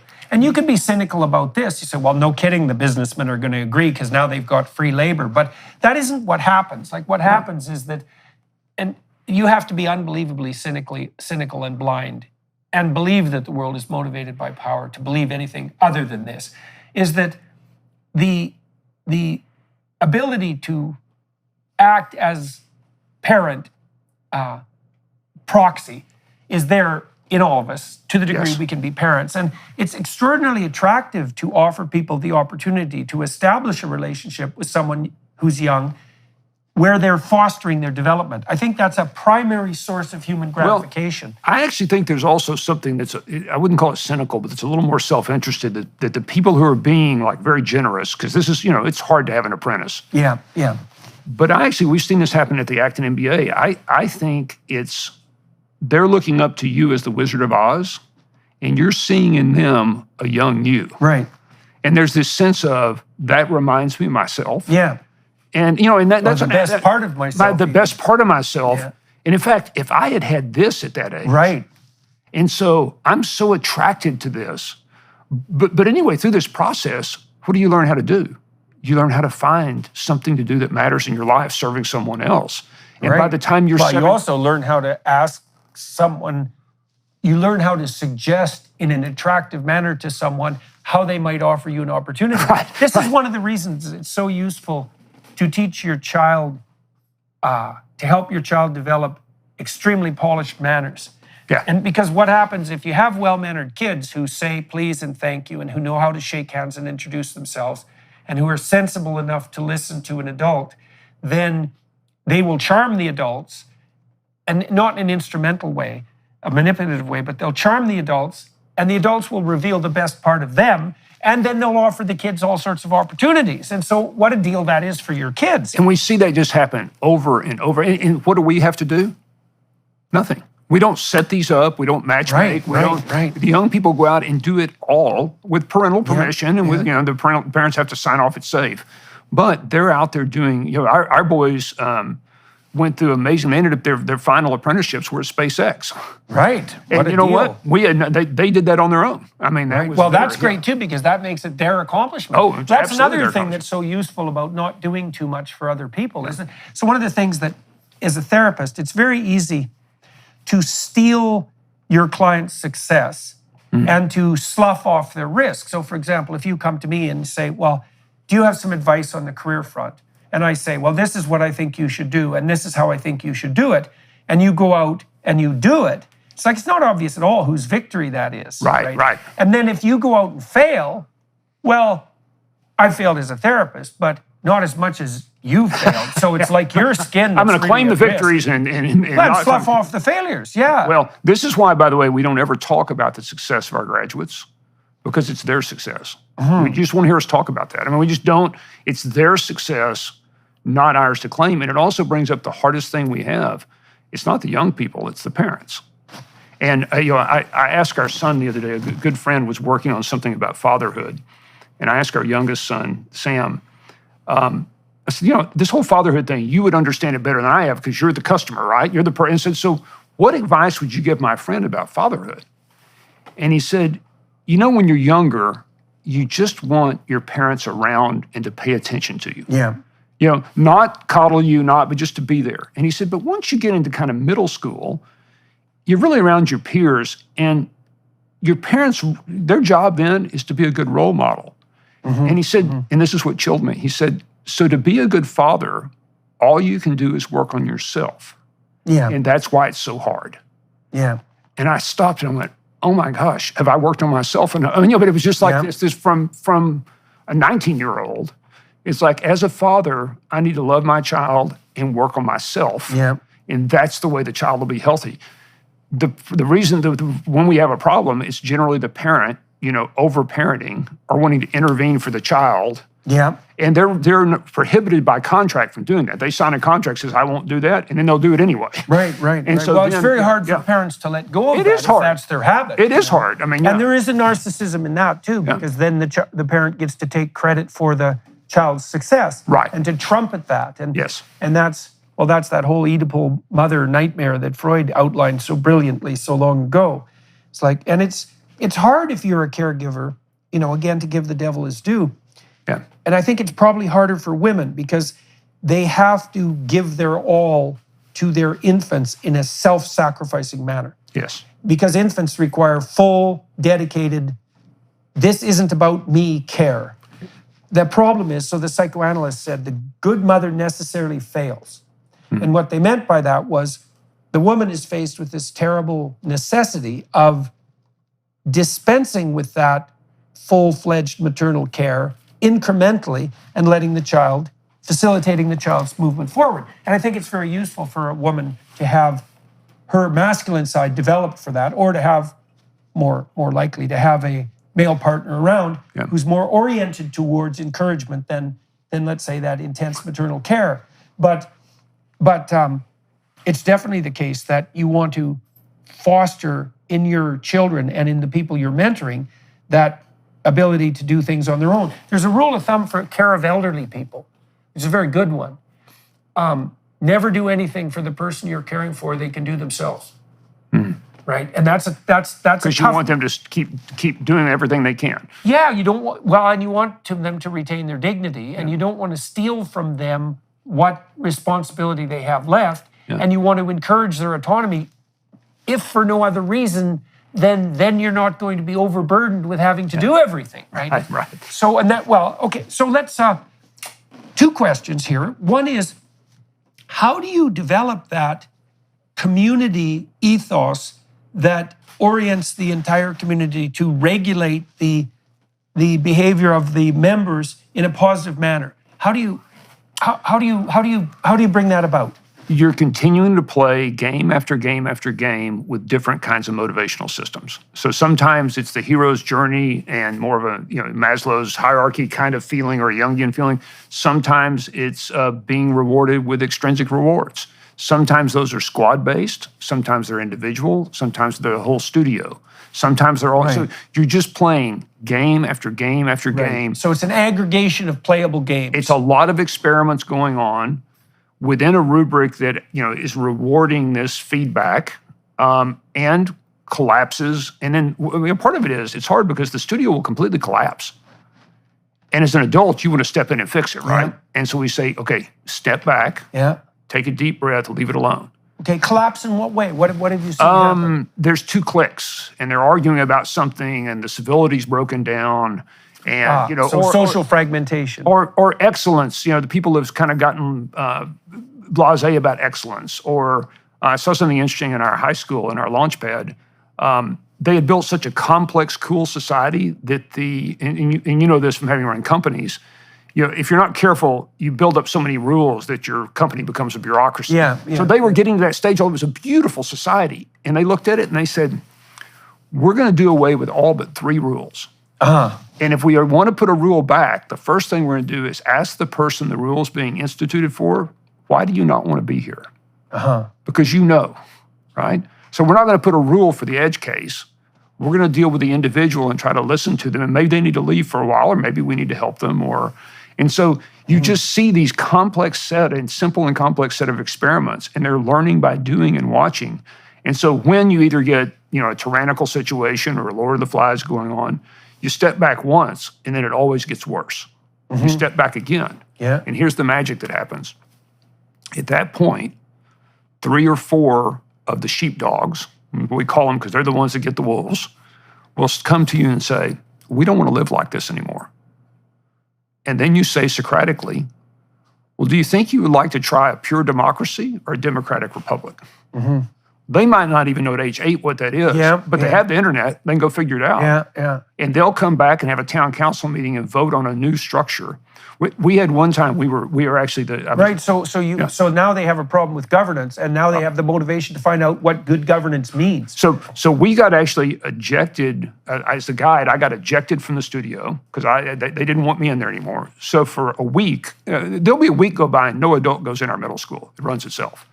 Wow. So I was actually kind of asked to leave, so I left, and I thought, well, we'll see what they do with it. The studio broke down. I didn't really know what was going on inside. I came back after about 10 days. I was invited back because they couldn't create as good a learning challenges. The games they were creating weren't as good, so they wanted some more games. When I came back in, they had taken masking tape and they had divided the studio into like 8 city-states because they've been reading about city-states. Each city-state had a different governance system, and people were voting with their feet where to reside. Oh, yeah. That kept going for about 6 months. It turned out to be an incredibly powerful way to organize the studio. And then at some point that broke down. So it's a competition between invitations. Yeah. You know, I've been thinking about this on the religious front, I probably have talked about this most particularly with some of the more fundamentalist Muslims that I've talked to, that the notion of holy war, jihad, William James said 150 years ago that we needed a moral equivalent to war, right? Something as difficult and challenging, but oriented towards the uppermost good, let's say. And I was thinking about the religious competition as a competition between invitations.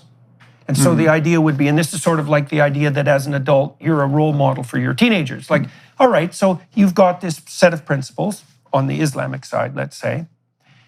Are you such a shining example of those principles in practice that people look at you and think, man, I'd like to abide by that code? Yeah. And that seems right to me, is that a competition of invitations, first of all, it has the advantage of competition. It's like, well, there's a bunch, and that's experimentation, essentially. Right. And it can be intense competition, but if it's invitational, then people get to use freedom of conscience and freedom of association to choose. And that seems to give us the best of both worlds.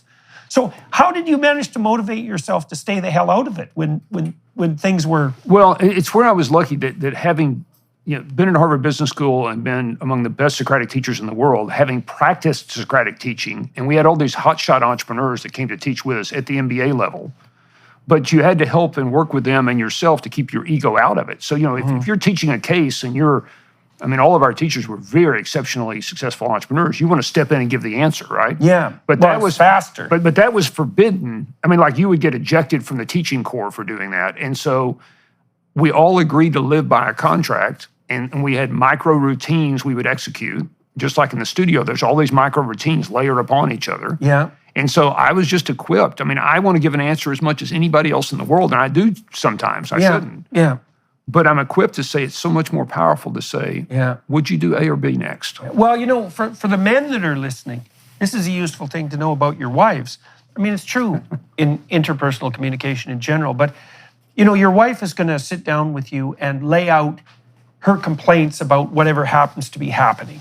And you might think that you know what to do about that, and you might think that what she wants is for you to do something about it and to provide an answer. Now, that also might be your impatience because you want to just cut to the chase and solve the damn problem. And so it's not all moral virtue on your side that you actually know what to do. But what you have to understand is that when someone's first walking through a problem set, part of what they're trying to do is to figure out what the problem is. And so unless you let them lay out the problem landscape without interference, you don't even know that the problem you're solving is the correct problem. You definitely see this in the psychotherapeutic relationship all the time, is that, man, once you've got the problem properly identified, you're 90% of the way to solving it. But that wandering around to begin with, and the Socratic method's very useful for that. It also helps people to investigate their doubts thoroughly, but also to build the analytic skills necessary to assess a problem properly and to start to strategize. I remember Laura was in a discussion with one of our top acting MBA teachers one time. We were in a case discussion, and he's a wonderful guy named Stephen Tomlinson, and he stopped her in mid-sentence, and he said, ask yourself at this moment, would you rather be right or would you ever rather be curious? Right. And it changed her life. She's always been a curious person. Yeah. She was like, oh, I was trying to be right at this moment. Yeah. And so it's those kind of revelations. Yeah, that's the pharaonic temptation, as in Pharaoh, is to be right. Now, a good way around that, I think, metacognitively, is to think, okay, are there more things you know or more things that you don't know? Mm-hmm. Now, anyone with any sense knows that no matter how thick the book they've read, in total is the book of things they haven't read or encountered is way thicker. Yeah. And so then the next question is, well, would you rather be friends with what you know or friends with what you don't know? And that's an infinite landscape. And so if you can learn to be the friend of what you don't know, then, and you're really afraid about that. It's like, no, I need to know here. I might be wrong in my presumption of being right. And then it opens up, I think that's part of what opens up the underlying motivation for true Socratic questioning. Like if I'm talking to my wife, I actually want to know, even though part of me doesn't, why she thinks what I'm doing isn't working. Because it's possible that if I could listen carefully enough, I could find out something stupid that I'm doing and quit doing it. And I would rather stop doing stupid things because life's hard enough without putting up unnecessary obstacles. Now imagine these kinds of discussions going on. They happen there's a 15-minute Socratic launch in the morning. There's a 15-minute launch after lunch. There's a 15-minute close. So these young people are having on a detailed moral problem of real relevance to them, these Socratic discussions over and over and over again every day. And then... So what would a discussion like that look like? What kind of topic might come up for discussion? It might be we're having an issue with clicks in the studio. And so there would be something about what is a click and how do clicks form. Right. And the question might be... So it's applied sociology. Well, actually what we would ask you is, we would say, what's the biggest issue in the studio right now? Is it intentionality? Is it civility? Is it excellence? Right. Prioritization of and whichever problem. one they picked, it would be, okay, what should we do about that? Should we set SMART goals? Should we run a 360 survey? Should we... And then after a very short while, they're leading these discussions. Right. What should we do and why? It's always relevant. There's probably a hero story. In fact, the way we do civilization, I've talked with Larry Arnott, Hillsdale about this. You'll be in a group of 5 10-year-olds, and you get a question to go research. And the question might be, was John F. Kennedy the ne'er-do-well son of a rich man or America's greatest president assassinated in his prime? Now, 10-year-olds have no idea who John F. Kennedy is. Right. But he was assassinated. He was a rich guy. That's pretty cool. Yeah, right. So they'll go spend 30 minutes researching or an hour researching all about Kennedy. Yeah. Then they'll come back and they'll start debating that. And before they're done, it'll be like, well, what does make a great president? Yeah. And what is your prime? And what is... No adult, these deep, rich... And by the way, after that, you never forget who John Kennedy was or the Cuban Missile Crisis. But all it takes is one question and the right rules of engagement. Yeah. And you can back away. Yeah, well, that's also how you can set up critical thinking as a really motivating game. So in my 4th year seminar, we would go through scientific papers one by one. I would pick the papers, classic scientific papers, and then I would extract out some of the core questions. And then this was fun, I divided the groups, my students, there's about 20, into groups of 4, and I put the introverts in one group and the extroverts another. And the reason is that introverts will talk, but their threshold for speaking is higher and the lag time is longer. So if you have an extrovert in with a bunch of introverts, because they're more likely to interrupt earlier.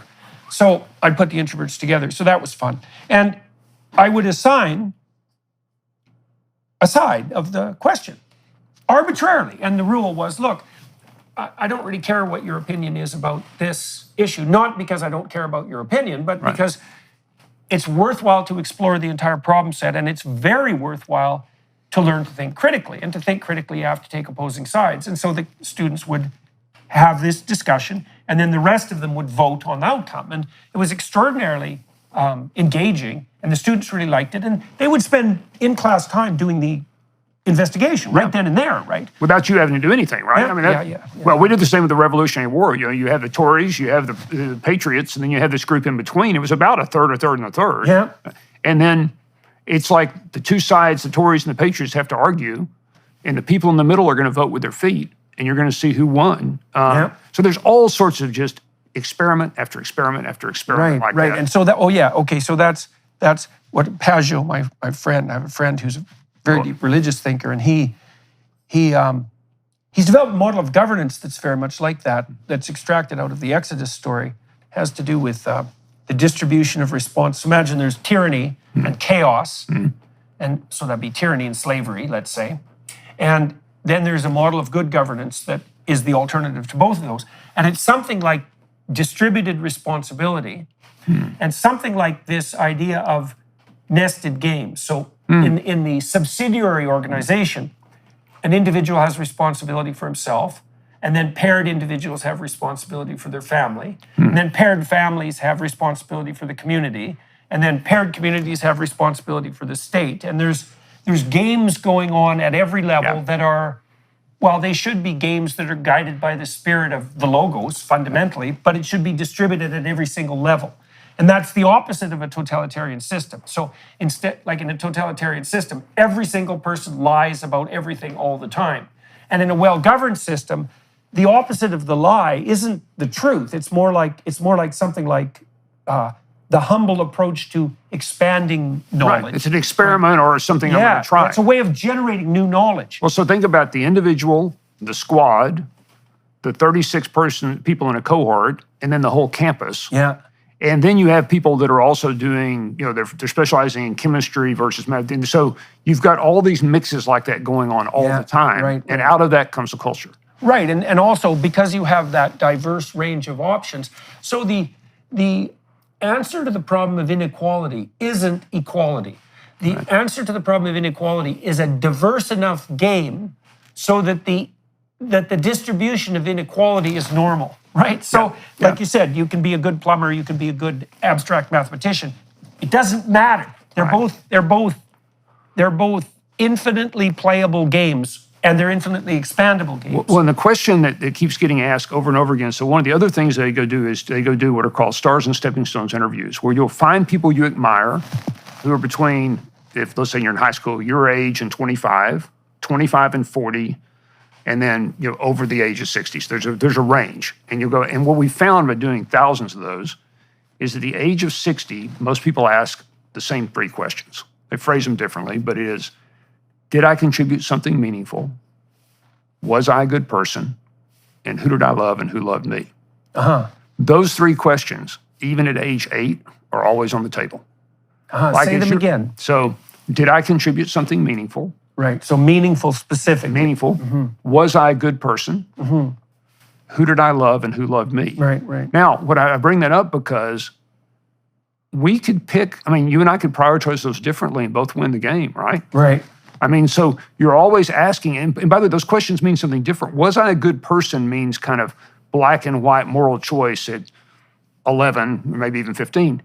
It probably around your 20s, 30s, or 40s, it's about, am I becoming who I was meant to become? Good has a different meaning, right? A slightly different meaning. Right. It's not so much abiding by the appropriate rules. But while we keep offering these moral choices that allow you to kind of self-rank in different ways, it's not only aptitudes, it's also what's important in life, because you got to ask what's success. It's not how much money you make. Yeah. Making money's great, but that's not the ultimate measure. Is it being how kind you are? Making money is great if it facilitates the other things that you just described, right? If it provides you with an expanded horizon of opportunity.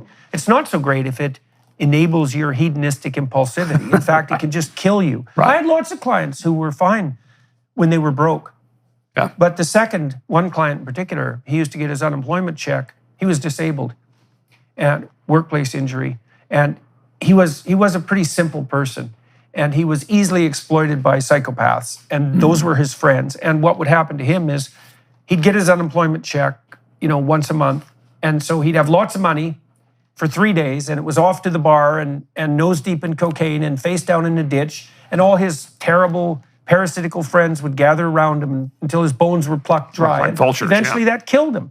Wow. Yeah. And so money is an enabler, but it's also an enabler of vice. Yeah. So be careful, right? Right. Be careful with money. So so we should turn. Let's do something practical first. Okay. So that if people are interested in these Acton schools, yes, where can they find more information? Sure. Acton, like ACTON, academy.org is where the schools are featured.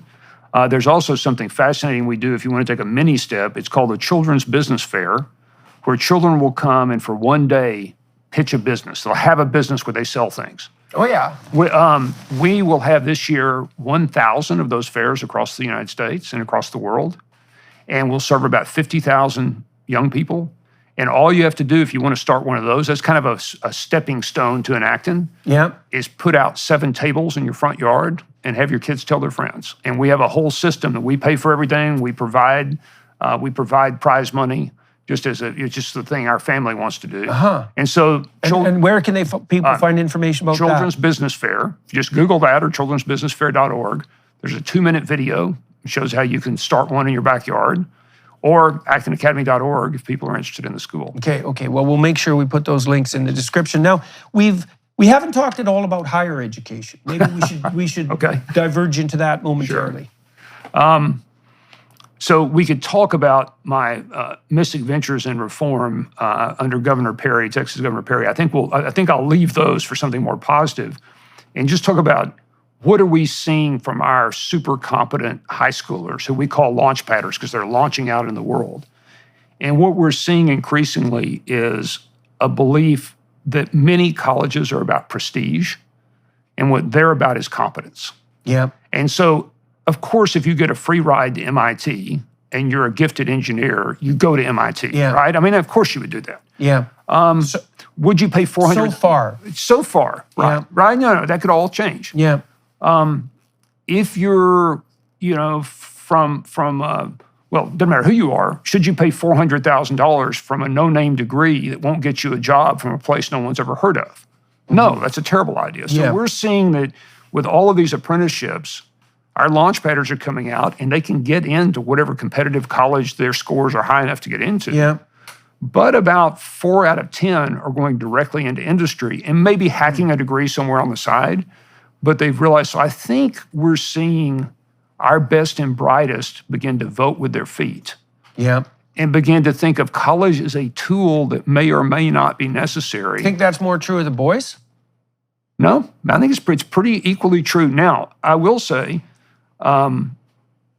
there is something to be said for college. If you want to go to football games, paint your face, be in a tribe, and chase girls or guys. Yeah, right. That's kind of what college has left. Yeah. Well, and so there's nothing bad about that. Well, but we should also, again, give the devil his due. I mean, I've been trying to sort out why people will pay, let's say, $200,000 for a 4-year degree. And here's a couple of reasons. Is you get away from your parents, you have a transition point, you establish a new group of peers, and maybe you find a mate. Right. And especially the last one, right. if that's your $200,000 investment, and you have pooled around you eligible young people of a certain degree of, let's say, intellectual capability and discipline, somewhat selected, that's not such a bad deal. No. That's not exactly the fundamental purpose of an educational institution, but it's not trivial and it's not easy to replace. No, and I think that's why that's why the game's continuing to go. Yes, so we're going to have to find a way to replace that, or it's going to continue to be, in essence, a very expensive country club.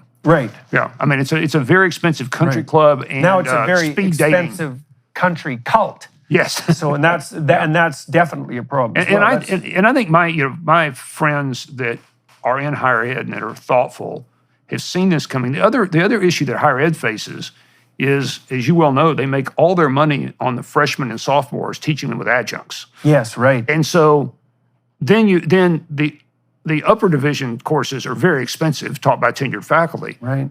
But it's the internet that's threatening. It's all the distance learning is threatening the freshman and sophomore group.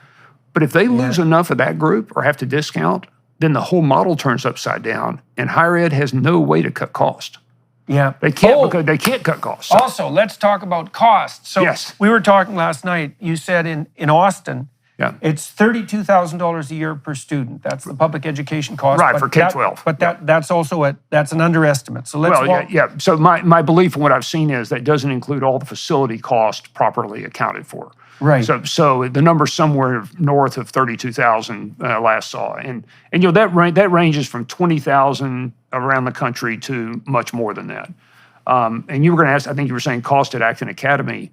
We've got some incredibly successful campuses that now are running at anywhere from $1,000 per student per year to maybe $2,500 per student per year. Now we have some that have tuition as high as $35,000 a year. So it varies. Yeah, yeah. But we're managing, by the fact these young people are so super capable on their own, we're managing to create alternatives that deliver extraordinary, both academic Right, so and that's everything else. 5% of the cost, Yeah. fundamentally. Well, and let's delve into those numbers a little bit. Yep. I mean, a pretty decent teacher's salary is $60,000. I don't think that's unfair. Right? Okay, so that means each two students could, in principle, hire a teacher just for them. Now, maybe you could double that if you had to include the cost of a building, because generally, the infrastructure costs in the typical organization are about equivalent to the staffing costs, if you need a rule of thumb. Yeah. And so that means that, in principle, what the education system is spending now would allow each group of 4 students to hire a full-time teacher. Yes. Right, and so this is not an efficient system, obviously. Well, and if you look at the head count, and this is true for all bureaucracies, by the way, not just public education, but it's about a 5-to-1 adult to learner to student ratio. Now, it's not 5-to-1 per teacher, but there's so many admin people. 5-to-1 per 5-to-1. student. Yeah, there's 1 adult for every 5 students. Right. That's the across. And our rate is more like 1 adult for every 20 to 30 to 40 to 50 students. Right, and that's so interesting too, because one of the claims that's constantly put forward by teachers' unions in particular is that, well, the only thing that really matters in education is teacher to student ratio. Right? There should be more, there shouldn't be more than 10 students per teacher. Right. And you can understand that to some degree if you believe that teacher attention to a given student is a marker for academic movement forward. But your model is more the idea that, no, if the institution is well constituted, then you produce maximal autonomy on the part of the participants, and while they pick up the work, they do the learning that goes along with picking up the work. Right, well, and the thing I say is fundamental is education is not the same as learning. Education is something you do to someone, you educate them. Now, you self-educate, but if you're educating someone, learning is what the person experiences. Right, it's like the delivery of a product. Right, and so I want to factories. be careful here because our model is just one model. There's going to be 50 fun models and interesting models come out for learning as the world changes.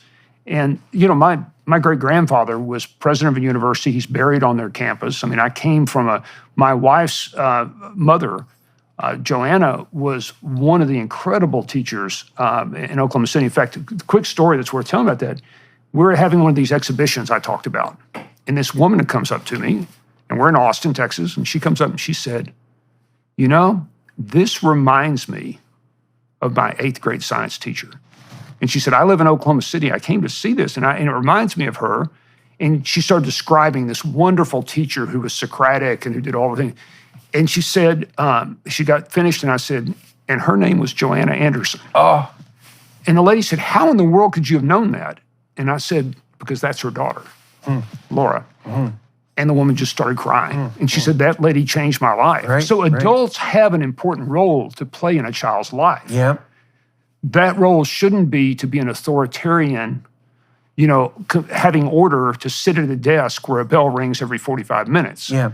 That's not the teacher's fault. That's the system, right? It's the system. Now, you're participating in the system. Yeah. But I always try to, I try to divide. The teachers are often the heroes, and sometimes not. The system's the problem. And I don't think there's anyone that doesn't think the system is broken. There are going to be a lot of different recipes. We've got a recipe that happens to be very low cost and seems to be powerful, and it's a work in progress. Also scalable. And scalable. Which is a we big deal. have 1 employee, and our whole network, our staff is 1. One employee. For 300 campuses. How Because do you facilitate communication between the campuses and exchange, Yep. let's say, best practices? there's a forum where people are exchanging. Since we've been sitting here, we've probably gotten 4 new experiments on the forum. When I get off, I'll read them. Oh, yeah, So okay. people are, and so there's a way, it's like Legos. There's a way to share experiments. Yeah, yeah. And there's a way to report on them. There's a central place. It's almost like Unix code to store. And we've been very careful how the modules fit together so they're defined so you can swap out modules. And so people are running all across the world. You have areas that you're. We just touched upon this a little bit last night. You have domains. Is that the right way of thinking about them? Like domains of learning? How Yes, do you, yeah. how do you structure the... Yeah, so you would think about the typical reading, writing, math. I mean, there's ways to do that. But what we have are these 6-week quests. And you might do for biology the medical quest we talked about where you're diagnosing disease. We have a great quest on living well and dying well. It's all about death. And so those quests last for 6 weeks. They're integrative, and they'll teach you something about life, personal finance, biology, but applied chemistry, things you're going to really do. And then you have genres, which are much like your essay product, except they're different recipes for writing a white paper, a poem. And so you're actually practicing something you're going to write and use in the real world and display in front of an audience. It might be a speech. So those chunks are well-defined, and you could create one, I could create one, we can present it to the crowd, and the crowd votes them up. Right. And then that's shared among the group, and it becomes the standard until something replaces it. Right. How do you stop, or how have you dealt with the problem of ideological capture, let's say, on whatever side of the political spectrum? Well, I think we're agnostic. I mean, we have a series of promises, like we believe that economic freedom, religious freedom, and political freedom, are one of our core beliefs. Right, so that's non-negotiable. Right, so that's not negotiable. So there are a series of things like that. We believe every child's a genius who is destined to change the world. So there are a set of those you agree to.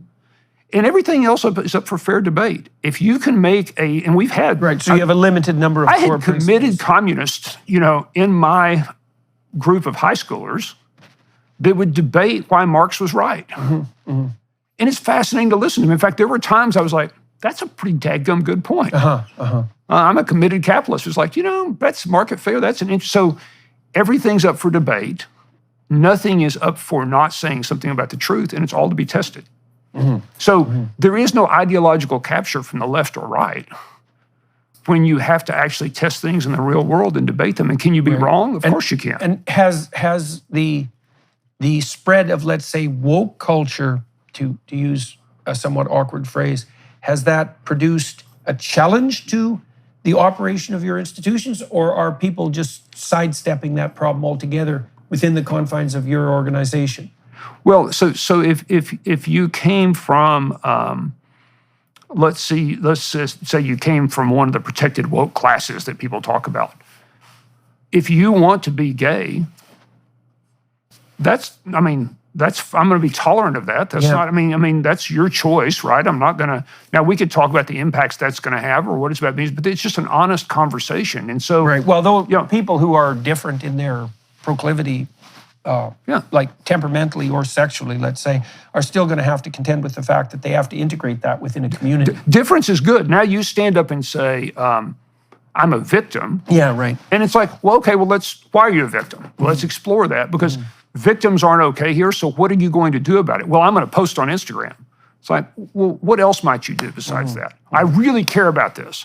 I'm going to post twice on Instagram. Well, the problem with the victim narrative isn't so much the observation that unfair things happen to people, and sometimes even systematically. It's like, for sure, that's the case.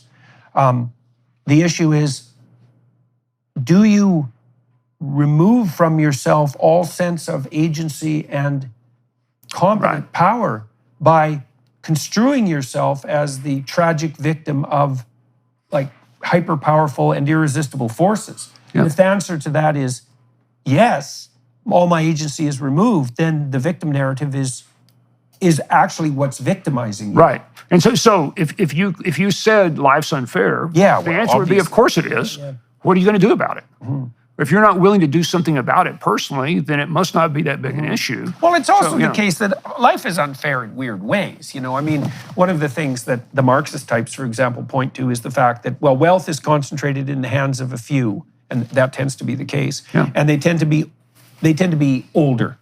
It's like, older people. One of the best predictors of wealth is age.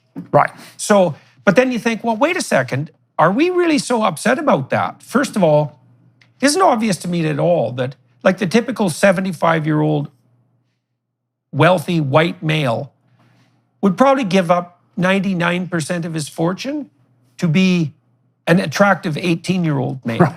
Right? And so there is biological capital.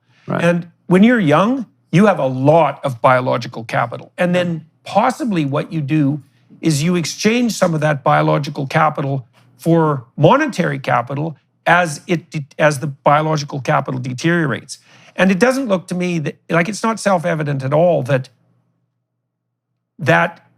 produces all the advantage on the side of the people with the monetary capital. Right, Not at all. right, In right. fact, a lot of what you spend your money on, if you have monetary capital, is the attempt to regain biological capital. Right. So the analysis of where the Pareto distribution advantage lies is very unsophisticated. Well, and that's why, I mean, we'll have these kind of debates, and the question is, if you're concerned about an injustice, is there injustice? Absolutely. What are you going to do about it? Like, what are you going to do? Is there injustice? Of course there is. Let's go do something about it. Yeah. There's either incredible opportunity or extremely unfair injustice. Go pick something to do. Well, if you're not willing to go get an apprenticeship or go do work or go save one person, Yeah, well, then that's the other not real. problem too, is that I think that the universities have offered young people a really easy way out because they're looking for a pathway to virtue. Right. That's part of the messianic impulse of late adolescence. And the universities say, well, all you have to do is identify the problem, one problem, when there's actually like 1,000 problems. Right. And not obviously reducible to a single problem. And then all you have to do is oppose the problem. And that's not right. Right. Like I talked to this woman, Temple Grandin, who has redesigned all the cattle handling facilities in slaughterhouses across the world. Autistic woman from the University of Chicago. Absolute genius. Amazing person. And, she cared about animal welfare, but she was a realistic girl. She grew up on a farm. She knew what animals were like. She's no pie-in-the-sky dreamer. And autistic people tend not to be. Right. And she spent her whole life working on that problem. And she's ameliorated a tremendous amount of animal suffering, but not because she was concerned about it. Right. Because she was concerned about it, and then she devoted her whole life to it. Yes. Right. And that's how you accrue genuine moral virtue. Well, think of it. We would tell her story as a hero story. Yeah, definitely. Of like, this is what you go do. Oh, and by the way, it's going to cost you your whole life. Yeah, right. Oh, and the other question is, if you're not going to spend your life on that, you're going to spend it on something. Yes, absolutely. Right? And so let's take one step. Yes. Let's go to help one cow at the, like if you're going to help animal cruelty, let's go do something about one animal to rescue it in a systematic way you could build. So we have people from the lots of left, right in the active network. Yeah. But they believe in principles of fair play and freedom, and and they sign off on these things, and then you have a debate, and that's what reasonably competent people who want to fix something actually do. So you've talked about what you're doing in preschool, elementary, junior high, high school, etc. Yeah. Talked about the apprenticeship programs and the distributed games and the multiplicity of games and the idea that each person has something valid to contribute without that degenerating into a mindless equity outcome game. What's happening what are you doing on the higher education Well, so front? we have kind of a moonshot project that probably won't work, but we're working hard on it. And it's this question of, how do people discover their calling? Now, at the academy, because we start so young and they're in it all the time, people will find not their calling, because when you're young, that's too big, but their next great adventure in life. Like, what am I going to do for 2 years? And so we think we've developed the right questions to ask, and we've actually given back our MBA accreditation and closed the MBA school, successful as it was, because we could only serve 50 people a year, and that wasn't enough. And so we've created a series of challenges you can do in the real world with a group or alone that are out in the world doing it, that will help you figure out what you should do with your next great adventure in life. We're going to run probably 100 people through it. We're running 100 people through it now. And the end of this process is to be able to stand in a room full of people you've invited and say, this is what I'm going to do next. Here's how I'm going to measure it. Here's who I am and where I come from. Will you help me? I need not money, but I need an introduction. I need a piece of factory floor. I need something. If you will, here's what I promise to give back in return. Right. So it's like an investor pitch in some sense. It's like an investor pitch for your life. Right. And our foundation is willing to give up to $100,000 per pitch. Now, a lot of them are $1,000, right? Yeah. I mean, 100,000 has to be extraordinary. Yeah. It's tied to you actually following through. And the idea is if we can get this delivered out in the world, and you're using a phone, it's not distance learning, it's like a GPS. Like it's something you can communicate with your friends and get together.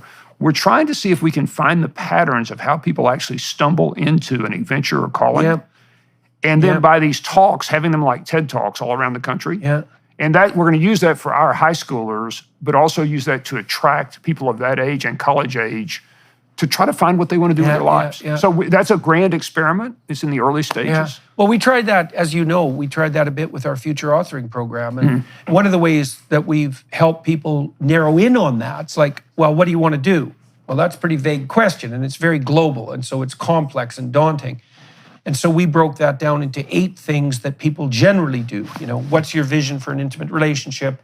Family, friendship, job and career, education, use of time outside work, civic responsibility, and regulation of temptation. Right? That's sort of, the big problem is, what's the purpose of my life? That's broken down into a set of domains of probable problems. And it's easier for people to answer those questions generally than the meta question. I'm nodding because we subscribe and at Acton, we use self-authoring as a tool.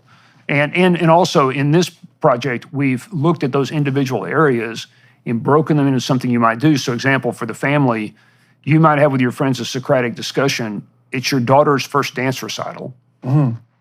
But your biggest customer just called, there's been a fire at his factory. Right. So you go to the dance recital or the factory. Right. Whichever you choose, it gets harder. It's her wedding, or it's your only customer. Or, so Right. So now I'm going to do that with friends, but then I might actually have to write a spousal contract with my spouse or significant other and submit that to the group of this is what we've each promised each other, and here's how we're going to measure it. And so think of this as these are visionary exercises. 300 challenges that are hard to do and require courage. And sometimes it might be going out and haggling for a discount to see what your relationship with money is. Yeah. But we're testing those with groups and then asking, how is this going to help you, like self-authoring, take the next step towards a target you've picked of where you can spend your valuable life. And so that's the experiment. That's fun. We'll see how it's going to go. It's going to be fun. It's going to be fun. Yeah. Well, you should learn a lot conducting that experiment. Yeah. Well, it's so nice that it's so fulfilling to provide people with methods to develop a vision for their life. I mean, we've been stunned by what the Future Authoring Program was capable of doing. I mean, our research indicated that it raised grade point average among students in high-level universities 35%. This was a 90-minute intervention. That's crazy. And dropped the dropout rate 50%, and most effectively among minority men who had a poor academic record. So it was even better at eliminating their dropout rate. Because they have a story of their life, an actionable story. Yeah. And then they started to develop both a vision and a strategy, and also to see themselves as visionary strategists, which is a metacognitive shift. Now imagine this as there's 300 high schoolers or college kids coming together to do this program. You're invited by a friend to come to some mysterious party where it all gets kicked off. And you start doing these challenges and sampling them. Well, that's where you may meet your mate. Yeah, right. So that's where you're going to paint your face and go to the football game. So we're trying to see can we create that in a bottom-up way? Yeah. And will we be successful? Nah, we'll mess it up and we'll experiment. But it's an interesting experiment to see if that's the replacement, because colleges are not helping people find their calling. They don't do that anymore. And so we're really trying to say, can we get people off on an adventure? So that's the experiment. All right. Well, that's probably a good place to wrap up, unless there is anything you can think of that we should have touched on in this part of the discussion. I'm going to move, for everyone watching and listening, I do an extra 30 minutes with my guests. I'm very interested in how people's destiny makes itself manifest to them in the course of their life, particularly if they've been successful, because, well, why wouldn't you want to hear about multiple pathways to success, assuming that you're trying to accomplish something like that for yourself, which seems preferable to the alternative, by the way. And so we'll switch to the Daily Wire Plus platform. Right. Is there anything else that we didn't cover today that you think would be? No, I just want to thank you, because your focus on story and listening to you and the archetypes and how story matters has greatly impacted all the decisions we've made over the last 10 years to be able to apply those same kinds of patterns for young people all around the world. And it would not have happened in the same way without you. So thank you. Oh, hey, man. Well, when I hear you say that, I think, yeah, well, and that wouldn't have happened without all the great people that I read who knew who were able to provide me with that knowledge. You know, I mean, I had great instructors, practically my mentors, people like Robert Peel, and then also the people I was fortunate enough to be introduced to in various ways while I was in university. And so it's great to see this sort of information make itself manifest. You know, Camille Paglia, great literary critic, suggested to me at one point that had the universities turned to the Jungian school, Carl Jung and Mircea Eliade and Eric Neumann, then deep narrative analysts, instead of Derrida and Foucault, that the entire history of the development of higher education would have been different in the last 40 years. Absolutely. It's very interesting to see that starting to happen, and I really see it is spreading like mad. The idea that there are these fundamental unifying narratives contra the postmodernist viewpoint, that they don't point to power as the fundamental human motivation, but to something like the ongoing humble search for continued enlightenment, something like that. Yeah, it's a wonderful thing to see that all unfold. That is the battle between good and evil. I mean, it really is. Yeah. It really is. So, all right. Well, Thank you, sir. to everybody watching and listening on YouTube and the associated platforms, thanks for your time and attention. To the Daily Wire Plus people for facilitating this conversation, making it possible practically. That's much appreciated. To the film crew here in Fort Worth, Texas, because that's where we are today. Thank you guys for your help today. And join us on the Daily Wire Plus platform for an additional half an hour of discussion with Jeff Sandifer. Thanks very much, everyone. Hello, everyone. I would encourage you to continue listening to my conversation with my guest on dailywireplus.com.